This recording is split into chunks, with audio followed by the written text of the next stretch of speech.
할렐루야. 우리 원데이 가정 부흥에 오신 비전교회 성도님들 주님의 이름으로 환영하고 축복합니다. 저는 소개받은 대로 강서중앙교회에서 13년째 굉장히 제가 한참 형인 것처럼 얘기를 하시는데 뭐 그렇게 많이 차이는 안 나고요. 제가 결혼을 좀 일찍 해가지고 그래서 자녀들을 일찍 낳다 보니까 그래서 아이들이 이미 대학생이 되긴 했지만 이제 50이 된 젊은 목사입니다. 강서중앙교회는 우리 갓난 아기부터 어르신들까지 함께 우리 온 세대가 함께 예배를 드리는 그런 교회입니다. 13년의 세월 동안 하나님이 제게 주신 온 세대가 함께 하나님 앞에 예배하는 그런 믿음의 공동체를 세우는 마음을 주셔서 기성교회지만 그 가운데서 세대가 함께 동일한 믿음의 사람으로 세워져가는 그런 주님의 초대교회와 같은 모습을 우리가 갖고 또 서로 존중하는 그런 공동체에 세우고 싶은 마음으로 열심히 그리고 하나님이 기뻐하시는 모습의 예배 드리려고 애쓰는 가운데 있습니다. 5월 가정의 달에 하나님이 기뻐하시는 믿음의 가정 세워가시는 우리 비전교회 모든 성도님들 되시기를 소망하며 우리가 드리는 이 예배가 하나님이 받으시는 거룩한 예배 또 하나님이 복주시는 은혜의 예배 되게 하시길 간절히 소망합니다. 오늘 말씀의 제목을 죽을 때까지 감당해야 할 사명 이렇게 좀 정했습니다. 제목이 좀 사실 아무리 한 번 왔다 간다고 해도 그렇지 이렇게 심각하게 제목을 정해도 되나 사실 정하는 저도 조금은 부담스러운 제목이긴 했지만 5월 가정의 달에 저를 이렇게 오라고 하셨을 때는 가정 얘기하고 가라 하시는 것 같아서 가정을 세우는 일이야말로 정말 우리가 죽을 때까지 감당해야 될 사명이라는 이 사실을 전하고 가야겠다라는 마음이 들어서 제목을 그렇게 정해 보았습니다. 유대인 할아버지 할머니는 손자 손녀의 이 성년식을 볼 때 감사와 감격의 눈물을 흘린다고 합니다. 왜냐하면 그 시간이 손주들에게는 성년식이지만 동시에 조부모들에게는 하나님께서 자신들에게 주신 사명을 비로소 완수했노라 고백하는 시간이기 때문에 그들이 그 시간의 감격의 눈물을 흘립니다. 이와 같이 이스라엘 사람들은 삶의 목적 자체가 다음 세대에게 어떻게 하면 하나님의 말씀을 전수할 수 있을까? 이게 사는 이유고 그들이 받은 어쩌면 유일한 사명입니다. 그리스도인에게 유대인과 같은 자녀와 손주의 성년식이 있다면 어떤 시간일까요? 아마 학습을 받거나 또는 세례를 받는 그 시간일 것이라 그렇게 생각이 됩니다. 저도 저희 아이들에게 입교를 다 시키고 저는 저희 아버지께 유아 세례를 받았고 또 저희 아이들은 뭐 할아버지한테 유아 세례를 받은 아이도 있고 큰애 같은 경우에는요. 이 아이들이 자신의 입으로 믿음을 고백을 하고 예수님을 나의 구주로 나는 믿습니다. 제가 집례를 하는 입장이지만 우리 아이들이 그 입교하는 시간은 저에게 굉장히 감격스러운 시간이었습니다. 세상에 제가 받을 수 있는 가장 큰 선물이 있다면 저희 아이들이 모든 성도들이 보는 앞에서 저는 예수 믿는 사람입니다 라고 고백하는 그 시간, 사실 저는 누구보다 참 큰 선물을 5배나 많이 받은 그런 사람입니다. 여러분들에게 좀 한번 묻고 싶습니다. 여러분의 자녀들이 입교하는 날 또는 세례받는 날을 기다리며 사셨습니까? 오늘 7남 그리고 14여 목장, 아마 이 가운데는 자녀들이 아마 세례를 받은 자녀가 있을 수도 있을 것 같고요, 이제 받아야 하는 자녀들이 있는 것 같은데, 여러분 혹시 여러분의 삶의 가장 큰 꿈이 이 아이들이 자신의 이름으로 믿음을 고백하는 것입니다라고 기도해 보신 적 있나요? 유대인들은 자신들의 사는 목적이 그겁니다. 하나님 앞에서 어떻게 하면 하나님을 나의 아버지라고 고백하는 믿음의 사람으로 살게 할까? 그것을 할 수만 있다면 내 삶을 드리고 내 물질을 드리고 내가 할 수 있는 모든 것을 드리겠다라는 그런 마음으로 살아가는 것, 그게 유대인들이 사는 삶입니다. 유대인들은 그래서 전통적인 유대인들 같은 경우에, 모든 유대인들이 그렇게 하는 것은 아니지만, 결혼을 하면 유대인 공동체가 그 결혼한 가정에 1년 동안 삶을 책임져 준답니다. 그러니까 이 사람은 1년 동안 휴직을 하는 거예요. 회사를 안 가는 거예요. 특별히 그 책임이 누구에게 있냐? 아버지에게 있습니다. 여러분, 믿음의 가정을 세우는데 정말 중요한 사람이 누구냐면 아버지예요. 큰일 났습니다. 아들이 아빠를 딱 쳐다봤는데 하나님께서 아버지에게 자녀의 믿음에 대해서 책임지게 하셨어요. 사실 신앙은 어머니가 가르치는 것처럼 여겨지는 경우 많습니다. 물론 어머니가 가르쳐야 하지요. 그러나 아버지의 역할이 있단 말입니다. 그리고 하나님은 그 아버지가 누구보다 하나님을 사랑하는 자가 먼저 되기를 원하십니다. 그래서 유대인들 공동체는 딱 결혼을 하면 두 사람은 지금부터 우리 공동체가 책임질 테니 먹고 사는 거 걱정하지 말아라. 그리고 그들이 살면서 사회생활에서 벌 수 있는 만큼의 비용을 지불을 해줍니다. 그리고 뭘 하냐면 아버지가 1년 동안 성경 공부를 합니다. 왜냐하면 앞으로 태어날 자녀를 성경을 가르쳐야 할 책임이 부모에게 있기 때문에 이 아이를 가르치기 위해 하나님이 자녀를 주실 것을 믿는 믿음으로 1년 동안 부부가, 특별히 아버지가 그 공동체가 성경 공부를 가르쳐요. 그러면 그 공동체의 성경 공부에 참여해서 1년 동안 제대로 성경을 배웁니다. 물론 우리처럼 66권이 아니라 39권만, 구약만 배우겠죠. 그리고 나서 뭘 하냐면 자녀가 태어나면 그때부터 하브루타라는 걸 합니다. 성경 나눔을 하기 시작합니다. 어디에서? 가정에서, 일상에서, 식탁에서, 거실에서. 우리는 흔히 말씀을 배우는 곳은 교회라 생각합니다. 맞습니다. 우리는 흔히 말씀을 가르치는 사람은 교사라 생각합니다. 맞습니다. 그러나 가정은 하나님이 우리에게 허락하신 가장 작은 단위의 교회이고 가장 좋은 교사는 바로 아버지, 믿음의 아버지입니다. 이렇게 자녀를 낳기 전부터 하나님이 주실 선물을 기다리며 기도하는데, 오늘 갑작스럽게 우리 칠남, 내가 오늘 좀 잘못 온 것 같다 그런 생각이 좀 드시잖아요. 목사님의 꼬임에 빠져가지고 이거 목사님이 하라니까 안 할 수 없고, 순서가 어떻게 되는지 잘 모르겠는데 거기까지는 좋았는데 이제 집에 가면 아내가 그것 봐, 목사님이 하는 얘기 다 들었지. 여러분 그러시면 안 돼요. 집에 가서 저 나쁜 사람 만들지 마시고. 남편이 좋은 믿음의 아버지가 되는데 가장 결정적인 역할을 하는 건 누구다? 이제 큰일 집에 가서 부부싸움하게 생겼어요. 그 얘기가 아니라 내가 하나님 앞에 안겨질 때 은혜는 시작되는 줄 믿습니다. 하나님이 주실 선물을 기대하는 거예요. 그리고 이 선물에게 내가 너무 사랑하는 그 하나님을 가르쳐줄 일을 기대하면서 내가 하나님의 말씀을 배우는 삶을 삽니다. 우리는 아기를 준비할 때 어떻게 합니까? 아기를 맞이할 준비하면서 예쁜 방도 꾸미고 유모차도 준비하고 아기를 임신하기 전에 막 보약도 먹고, 이런 소리는 우리 많이 들어봤지만 실제 그렇게 했지만, 사실 여러분 교회 안에 여러분 자녀를 가지기 위해서 지금부터 성경 공부하십시오 그런 얘기 사실 우리 흔하게 하지 않는 것 같습니다. 이제 가장이 말씀을 배운 다음에 자녀가 생기면 말씀 나눔을 합니다.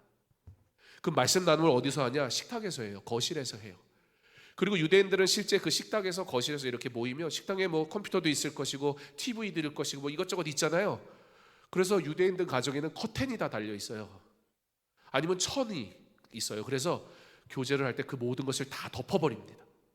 그리고 오직 믿음의 가정이 함께 모여서 말씀을 나누는 시간을 갖는 삶을 삽니다.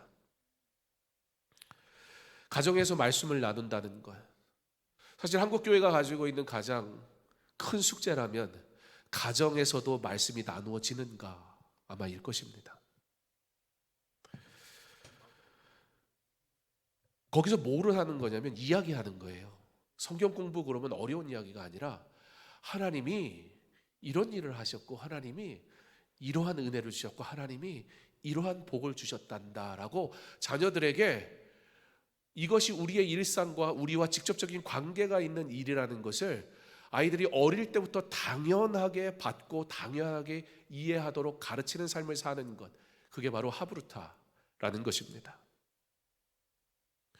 이 일을 통해서 그들이 하고자 하는 게 있어요. 그게 뭐냐면 하나님과 나는, 하나님과 우리 가정은, 하나님과 너는 연결되었다라는 사실을 끊임없이 이야기해 주는 거예요. 여러분의 일상은 하나님과 관계가 있습니까? 우리 자녀들의 일상은 하나님과 관계가 있습니까? 사실 어쩌면 주일에 한 번의 예배로 끝나는 분들도 굉장히 많을 겁니다. 특별히 요즘에 젊은 세대들은 오후 예배 드리면 엄청난 헌신을 하는 시간이잖아요. 저희 교회도 젊은 분들은 오후 예배 안 와요. 물론 뭐 오후 예배 안 왔다고 천국을 못 가거나 그런 일은 절대 안 일어납니다. 참 하나님이 좋으신 분이긴 한 것 같아요. 그런데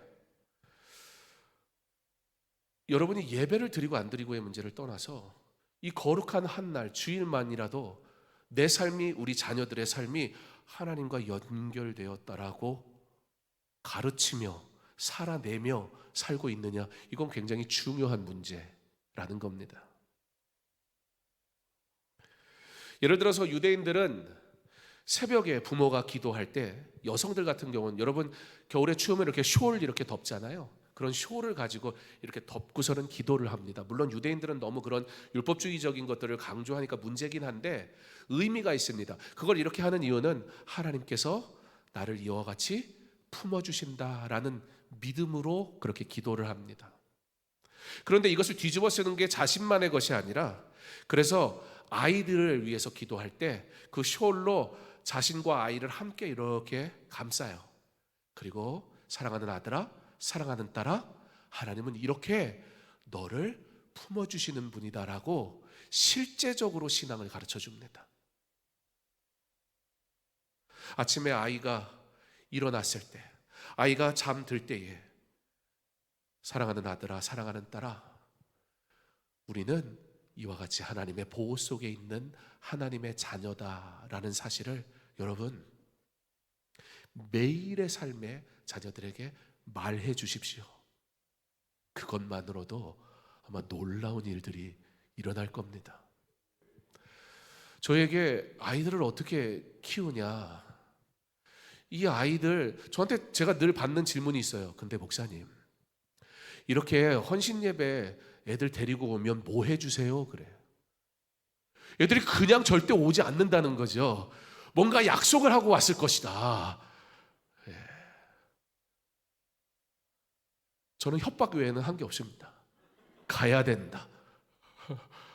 아빠가 헌신 예배 가는데 가야 된다. 저는 그 말밖에 안 해요. 그러면 이제 아이들이 찬양도 선택하고, 이번에는 곡을 딱 선택을 하더니 저한테 얘기를 하더라고요. 이번 곡은 아빠 목소리하고 어울리지가 않는데 빠지래요. 그래서 할 말이 없잖아요. 그래서 알겠다. 그리고 저는 빠졌어요. 이 아이들이 하나님 앞에 찬양을 준비하고 하나님 앞에 예배자로 나아오고, 이 아이들이 그런 삶을 사는 이유, 비법, 혹시 그런 걸 저한테 물으신다면 제가 드릴 수 있는 건 하나밖에 없어요. 이 아이들이 삶의 모든 순간에 하나님과 관계된 하나님과 연결된 삶을 살도록 몸부림치고 있다. 딱 그거 한 가지뿐입니다. 유대인들은 이렇게 13살까지 모든 신앙교육을 끝낸다라는 각오를 하고 자녀를 양육하기 시작합니다. 그래서 기본적으로 자기 전에 아빠가 성경을 읽어줘요. 성경 동화를 읽어줘요. 다윗은 말이야 이러면서. 그리고 아이들이 7살 초등학교 가기 전에 성경을 가지고 뭘 끝내느냐? 인성교육을 끝냅니다. 성경으로. 그리고 초등학교 들어가면 중학교 가기까지 이제 철저하게 신앙교육을 합니다.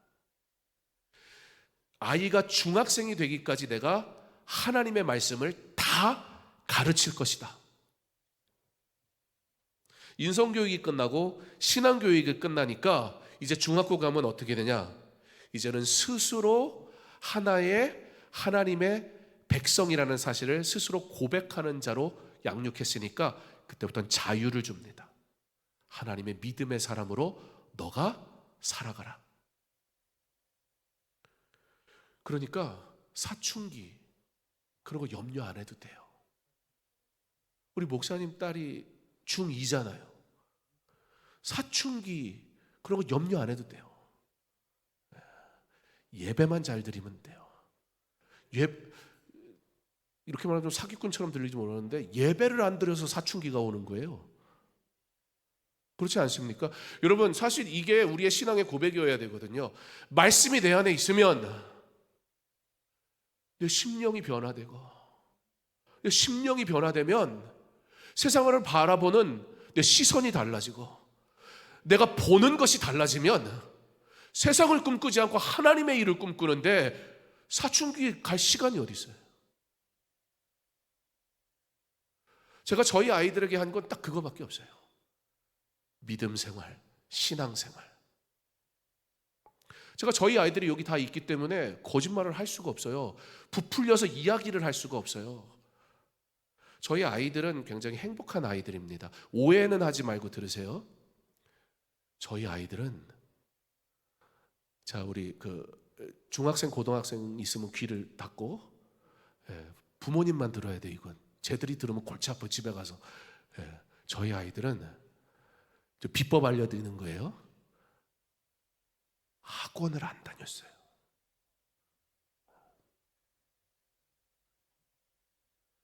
일단은 학원 너무 비싸가지고 5명 못 보내겠더라고요. 근데 저희 아이들에게는 학원 대신 모든 예배에 참여하게 했어요.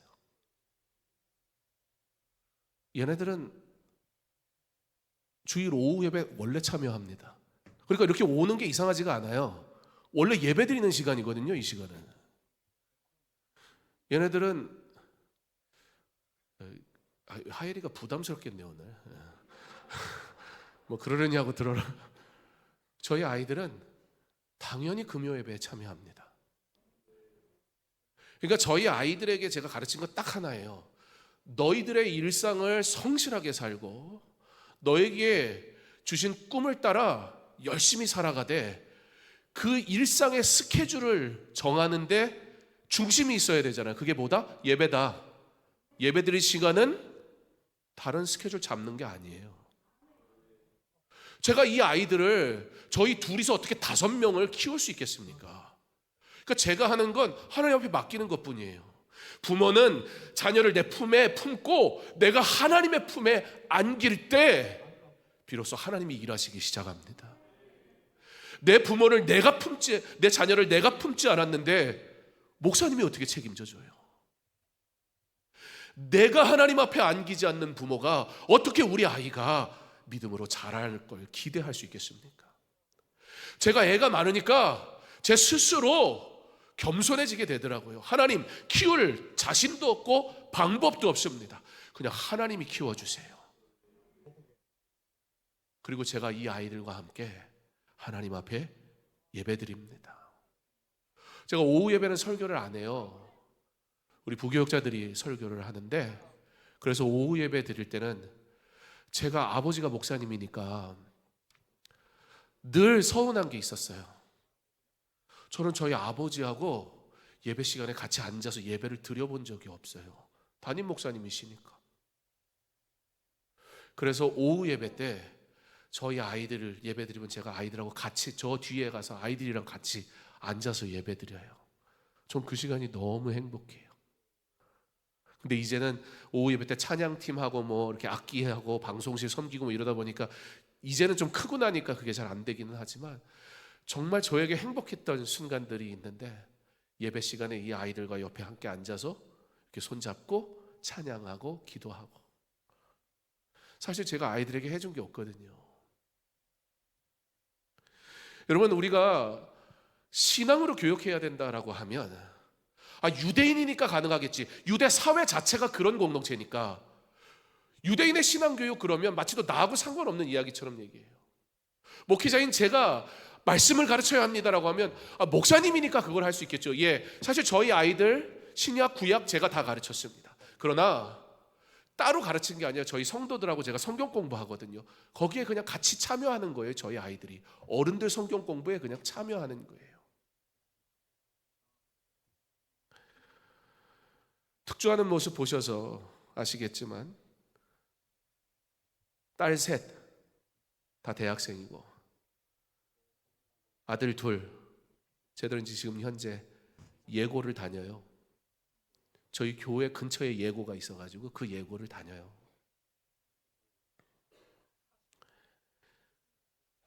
음악을 시켜본 분들은 혹시 아실지 모르겠지만 레슨 선생님이 시간을 결정을 합니다. 그러면 거기에 맞춰줘야 돼요.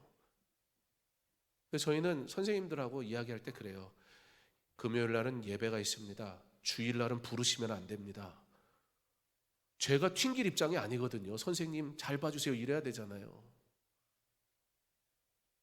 심지어 그 선생님들이 레슨비도 잘 안 받고 가르쳐 주시고 막 그래요. 그러면 제가 부모 입장에서 근데 다른 건 제가 약자가 될지 몰라도 하나님 앞에 드리는 예배 앞에서는 절대 양보 안 합니다. 왜냐하면 아무리 대단한 인생이 돼도 하나님 앞에 드릴 예배가 없는 인생은 아무 소용 없으니까요.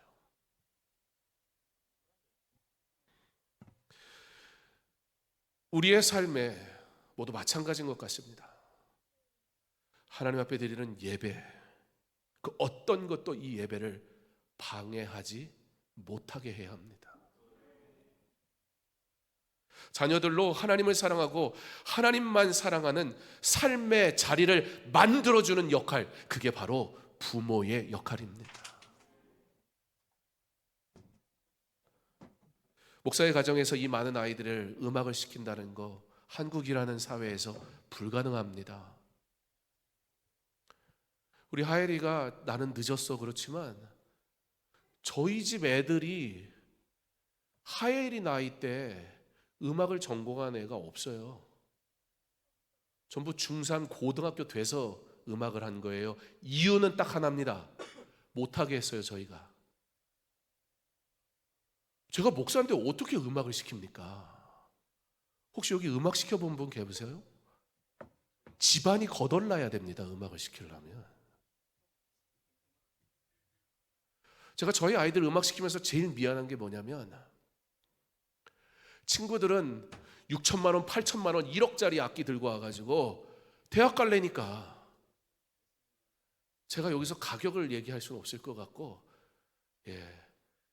대학 입시를 보면 안 되는 악기들만 가지고 대학 시험을 봤어요.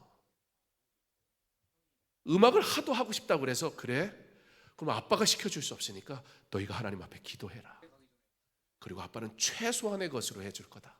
그 다음은 하나님 앞에 맡겨라. 사실 부모된 입장에서 미안하지요. 최선을 다해 도와줘도 내 자식인데 근데 입시에 사용할 수 없는 악기들 들고 대학 시험 보러 가겠다는 그 아이 너무 미안한 거예요. 할 수 있는 게 하나님이 합격시켜 주셔야 됩니다. 저 악기 갖고 시험을 볼 수가 없습니다. 저 악기 갖고 레슨을 받을 수가 없습니다. 그러나 이 아이들이 하나님 앞에 영광 돌리기 원하는 그 마음으로 기도하고 이 길을 가기 때문에, 그래서 저희는 연습을 안 하잖아요. 제가 그래요. 누가 너한테 음악을 하라고 그랬냐? 하지 마라. 지금이라도 그만두고 공부를 해라. 그럼 가서 연습을 해요. 하나님 앞에 자신의 꿈을 드리고 하나님이 주신 꿈이라고 믿고 사는 자녀는 절대 하나님을 떠나지 않습니다.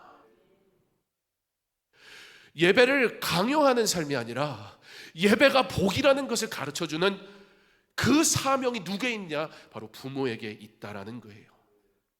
제가 목사이기 때문에 이 아이들을 신앙으로 교육하는 것이 아니라, 제가 성경을 알기 때문에 이 아이들을 양육하는 게 아니라, 내게 있는 하나님이 최고의 하나님이고 저희 부모님이 저를 그렇게 키우셨고, 제가 4대째 목사거든요.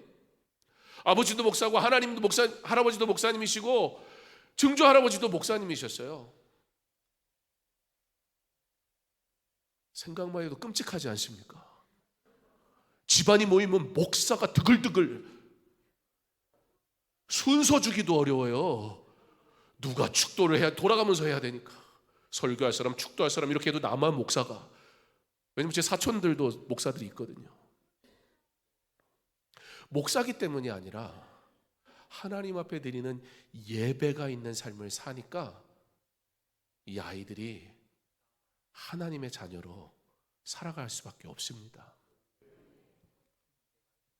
하나님 앞에 맡겼더니요, 하나님이 이 아이들을 인도하시는데요,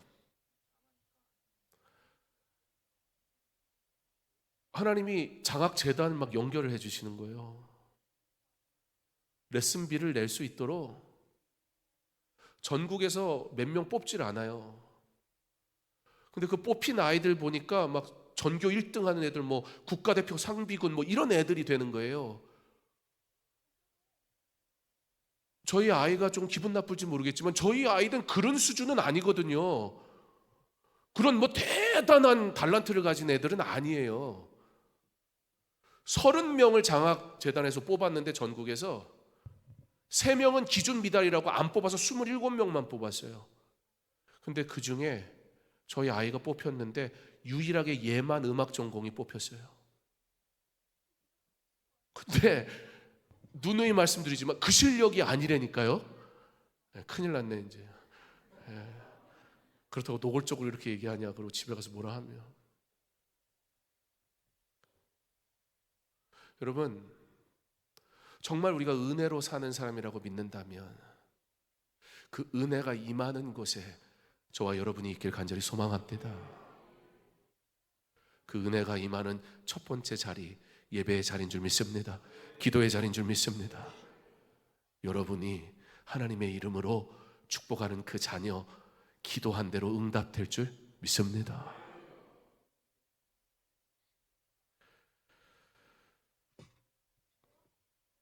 하나님 우리에게 무엇을 요구하십니까? 쉐마 이스라엘, 이스라엘아 들으라. 너는 마음을 다하고 뜻을 다하고 힘을 다하여 주 너의 하나님을 사랑해라.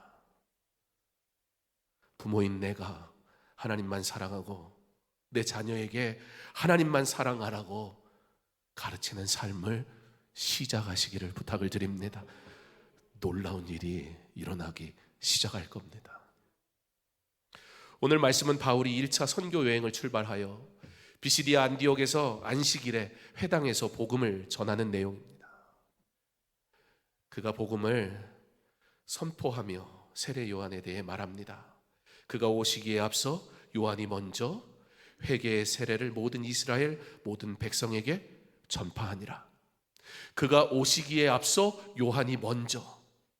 원문을 직역하면 요한이 예수님의 얼굴 앞에 서서, 그렇게 됩니다. 무슨 말입니까?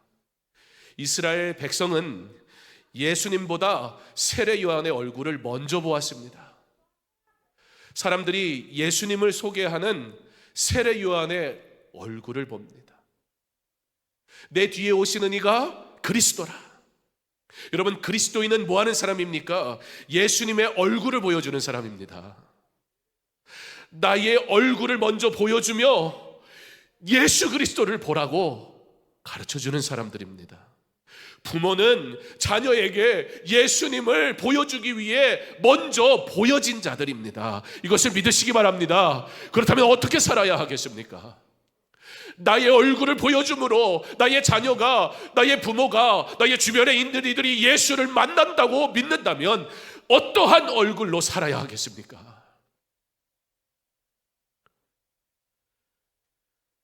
그 달려갈 길, 헬라어로 드로모스라는 이 단어는 그 달려갈 길, 인생 여정, 그런 뜻입니다. 언제까지요? 마칠 때까지. 플레로모, 마치다, 가득 채우다, 그런 뜻이에요. 그러니까 그 달려갈 길을 마칠 때라는 뜻은 인생 여정을 가득 채울 때까지, 그런 의미입니다. 무엇으로 채우는 겁니까? 그리스도로 채우는 겁니다. 죽는 그 순간까지 내 삶에 그리스도로 채우는 겁니다. 오늘보다 내일, 내일보다 모레 더욱 그리스도로 채워가는 삶을 살다 주님 부르시는 날 저 천국에 거하는 것입니다. 내 생명 다할 때까지, 주께서 나를 부르시는 그날까지, 죽을 때까지 내 얼굴을 통해 그리스도를 보여주며 사는 삶, 나의 자녀에게, 다음 세대에게 오직 예수의 은혜를 채워가도록 가르치는 사명을 감당하는 삶을 사는 것, 그게 그리스도요 부모라는 것입니다. 우리 결단하기 원합니다. 특별한 방법이 아니라 말씀이신 그리스도를 우리의 삶에 채워가는 삶을 살아가는, 달려갈 길을 마칠 때 그리스도가 우리 삶에 가득 채워짐을 고백할 수 있는 저와 여러분의 삶이 되기를 간절히 소망합니다. 비전교회 모든 성도님들의 가정, 늦은 때는 없습니다. 지금 시작하면 됩니다. 지금 자녀들과 하나님의 삶이 관계 있다라는 사실을 가르쳐주는 삶을 사시면 됩니다. 주님께 맡기세요. 저희 아이들이 보여줄 만한 것이 있어서 데려오는 것이 아닙니다. 저는 먼저 여러분에게 설교하기에 앞서 저희 아이들에게 설교합니다. 아빠를 통해 그리스도를 만날 수 있으면 좋겠다라고 가르치는 겁니다. 충분한 때는 없습니다. 채워짐은 죽을 때까지입니다. 그리스도의 은혜의 충만함을 채워가는 삶을 살아가다 보면 우리 아이들이 어느덧 그리스도의 충만함을 채우는 일을 위해 쓰임받는 자로 세워져 있을 줄 믿습니다. 오늘 이곳에 오면서 너무 행복했습니다. 저희 교회 성도들에겐 조금 미안한 얘기지만 오늘 하루 종일 1부, 2부, 3부 설교하고 너무 힘들더라고요. 그리고 여기 와야 되니까 점심 먹을 시간도 없고, 그리고 차를 타고 막 오는데 제가 주일날 운전하고 다닐 일이 없거든요. 저도 교회 사택에 살고 있어가지고 교회 밖을 나갈 일이 없어요. 주일날 우리 비전교회 덕분에 주일날 드라이브를 하면서 촤 이곳을 오는데 길도 얼마나 좋습니까? 고속도로 착 타고 오면서 이 아이들과 하나님을 섬기러 가고 있다라는 그 생각을 하는데 너무 기쁜 거예요. 그냥 나 평생 이렇게 살았으면 좋겠다. 하나님 목회하지 말고 얘들이랑 평생 이렇게, 저희 아내한테 그 얘기하면서 왔어요. 평생 얘들이랑 이렇게 차 타고 어디 불러주시면 막 찬양하러 가고 말씀 전하러 가고 이렇게 살면 안 될까요? 그 마음이 살짝 들었어요. 저희 교회 가서 이런 소리 못 하는데 여러분, 여러분에게 주신 가장 귀한 선물인 이 자녀가 내 삶의 행복이잖아요. 그 행복이 실제적 행복이 되는 삶을 살 수 있는 유일한 방법, 이 아이를 내 품에 안고 내가 하나님 앞에 안기는 겁니다. 저는 그것이 예배라고 믿습니다. 하나님의 그늘 아래 거하는 믿음의 자녀들, 그 귀한 생명으로 내게 주셨으니까 그 아이들과 함께 행복한 신앙생활 하십시오. 그리고 이 아이들과 함께 하나님 증거하는 아름다운 삶을, 증인의 삶을 사시는 귀한 비전교회 성도 다 되실 수 있기를 주님의 이름으로 축원합니다. 우리 시간 함께 찬양하겠습니다. 주는 완전합니다. 네. 악보가 있으신가요? 네.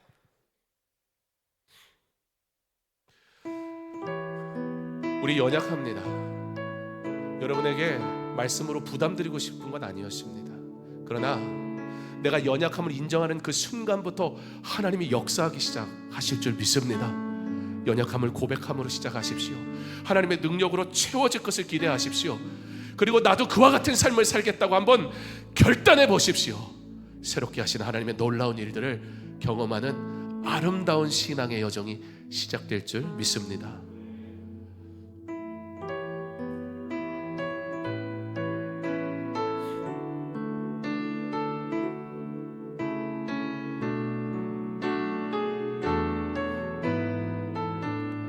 주여 우린 연약합니다.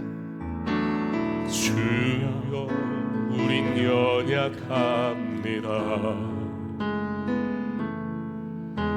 우린 오늘을 힘겨워합니다.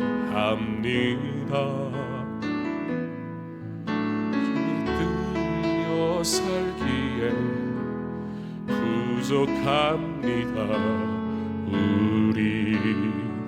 우린 연약합니다. 주여 우린 넘어집니다. 주여 우린 넘어집니다. 오늘 하루 또 실수합니다. 주의 긍휼을 구하는 죄인입니다. 우리 주만 바라봅니다. 한없는 주님의 은혜, 한없는 주님의 은혜, 온 세상 위에 넘칩니다. 가릴 수 없는 주 영광, 온 땅 위에 충만합니다. 주님만의 길이 오니 오랜 그 길 따라갑니다.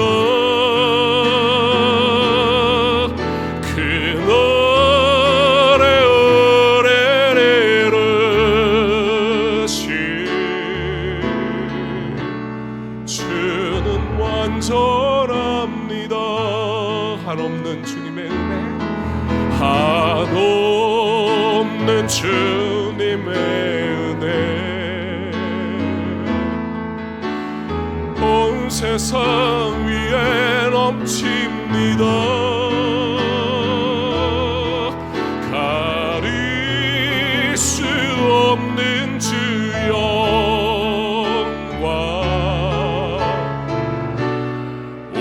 땅 위에 충만합니다.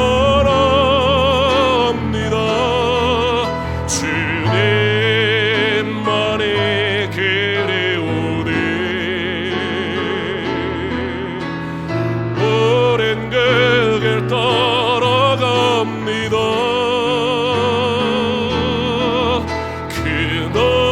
그날의 은혜를 주는 완전합니다. 이제 우리 함께 기도했으면 좋겠습니다.